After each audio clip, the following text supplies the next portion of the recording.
Welcome back to Build with the Plan. Coach David here, and today I want to talk about the why. Not the proverbial why are we on this earth? What is life all about? I'm talking about the why you started your business in the first place. Now, this is super important, and I'll get into that in a little bit.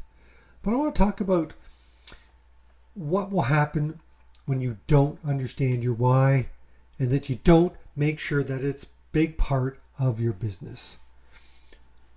So a number of years ago, I had my business. I started out as a small design company that turned into a full-fledged print, marketing, and design, and then I grew into large format. This is something that I did,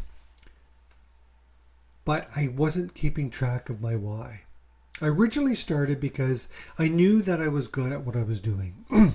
I knew that small business owners, small to medium-sized business owners, they needed to look professional. They needed to look their best for their clients, for their customers. That's why I started the business. I wanted to help other business owners look their best so they could gain the trust by having a professional image to these clients. But also that helped me a little bit with the marketing. I said, I want to help them with the marketing for the same reasons. But as my business started to grow, I hired people, I didn't really know. I started to lose track of the why. I kept looking at, I wanted to get bigger. I needed to get bigger so I could help more people, or at least that's kind of what I had in my mind, right? But you will get distracted, right? And why it's important to make sure you are focused on what you're doing is so that when the hard decisions crop up, you're able to pivot, you're able to make the right decisions based on why you started the business in the first place. I was growing my business. I got into large format because it just felt like people were asking for it. There was very little competition in my area, so I thought that's what I wanted to do. Let's do that. But what that meant was I could help more people in a different way, but the challenge was I was doing that work. Yes, I had staff, but they were designers and they helped with the marketing and helped with the printing, but they couldn't help me with the large format. So that fell on my plate. I was short-sighted enough that I thought, okay, I'll just do it because it's too hard to find somebody or train somebody to do this. So that's why I did that. And because of wanting to help people, I looked at joining the Chamber of Commerce. Lots of business owners, let's join them.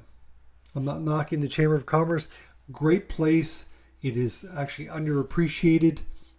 It is a professional organization that is there to connect businesses, and that's why I joined. I firmly believed in what the chamber was all about, and I quickly, got to vice president, and then I was president of the chamber. So great. Now I'm in a position where I can help people in a different capacity. But then I started thinking about, I need to help grow the chamber. What's our branding? Who do we need to talk to? And all that type of stuff. And again, I kind of forgot the why I wanted to be with the chamber. And the challenge was I was growing the chamber and I was growing my business all at the same time without using my why as my guiding light. And because of that, I didn't put certain things in place. I didn't understand that I needed another staff or two.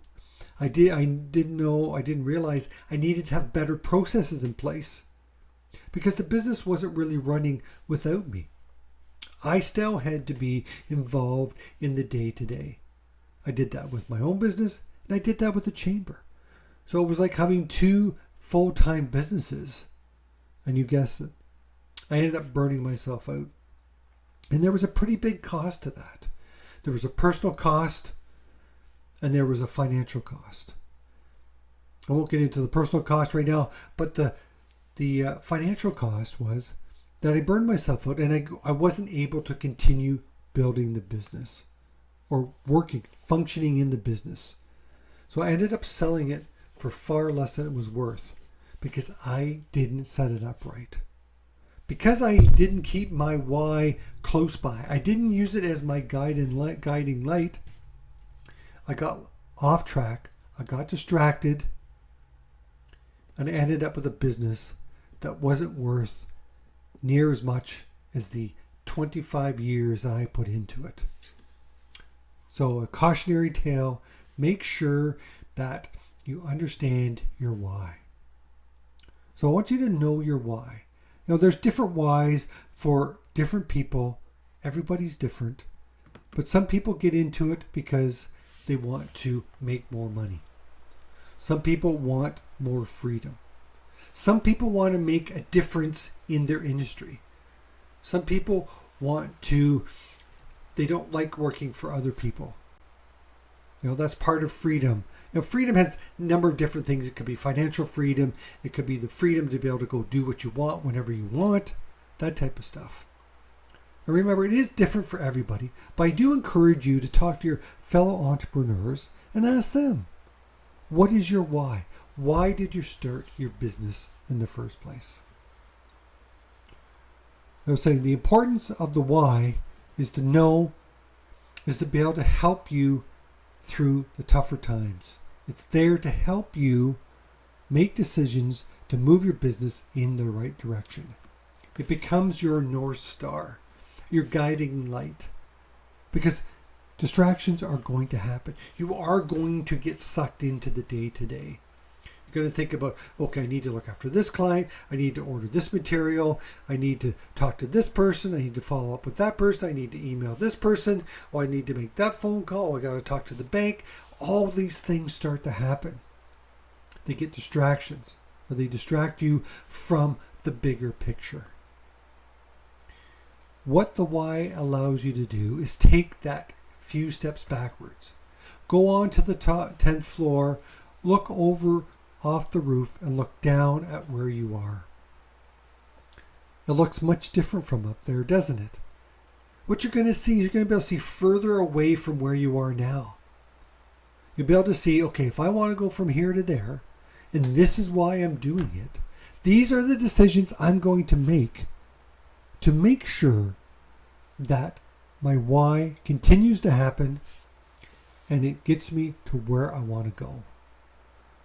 So my why is the time freedom. The freedom to be able to be with my family, to be able to take time off, to be able to see my kids at school, be able to take them out, do different things. Also activities, different types of activities, whether it's volunteer or whether it's helping other people. See, with the time freedom, I'm able to help some entrepreneurs that maybe can't normally afford my services, but I have that ability because I have the time freedom to take some time to help them where otherwise maybe somebody wouldn't help them. Help them get over that little block in the road so they can remember their why, so they can grow their business and actually get to the why in their business. Now, what you need to do, again, is know your why, think about it long and hard, but this is the important part. You need to write it down. You need to write it down. It's like, don't put it on your phone. Only put it on your phone or your computer if you're planning to print it off. I strongly suggest that you write it down with your hands so that it gets more ingrained in your mind. Keep it handy, look at it regularly, and make sure that you sort of memorize it. If you can't memorize it, just put it beside your desk, your work desk, wherever you're going to be most of the time, so that you can look at it, you can remember it. It becomes that guiding light.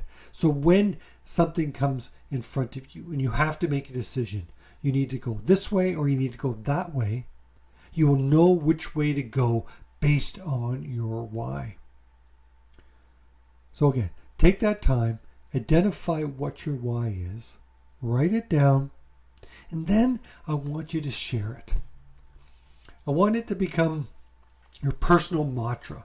I want you to be able to tell your staff. I want your staff to understand why is it that you're doing the business. Because if they know why you are doing the business, they buy into it and they're going to work harder for you. They're going to be able to catch your vision And sure, I'll give them an opportunity to say, why are you working for me? Why are you doing what you're doing? And help them understand, because there's excitement in the why. If at the end you're able to do what it is that you want to do because you've created something, then that's fantastic. That's living life.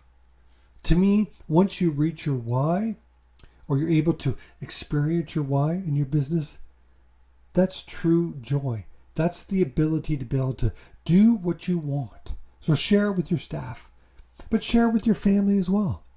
You want them to buy into it so they can support you, that they can encourage you when you need to.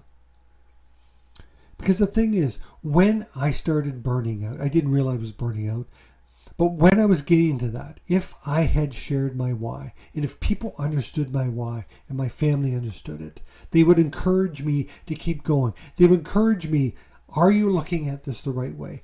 Do you need to step back and take a different look at the business? Are the decisions you're making the right decisions to get you to your why? And if not, then you need to change your decisions. You need to make moves to make sure that you are going to get where you want to go. So, super important. Understand what your why is. I want you to write it down. Keep it handy, right beside your computer or your workstation or your desk, wherever it is. Maybe even put it as your home screen on your phone. Look at it regularly. And share it with as many people as you can. Share it with your staff, share it with your family, even share it with some of your key customers. Because heck, if they buy into your why, they might be more able to, or more inspired to refer to you some customers, because they want to catch the vision that you have. So that's why I think it's super important. Until next time, Coach David out.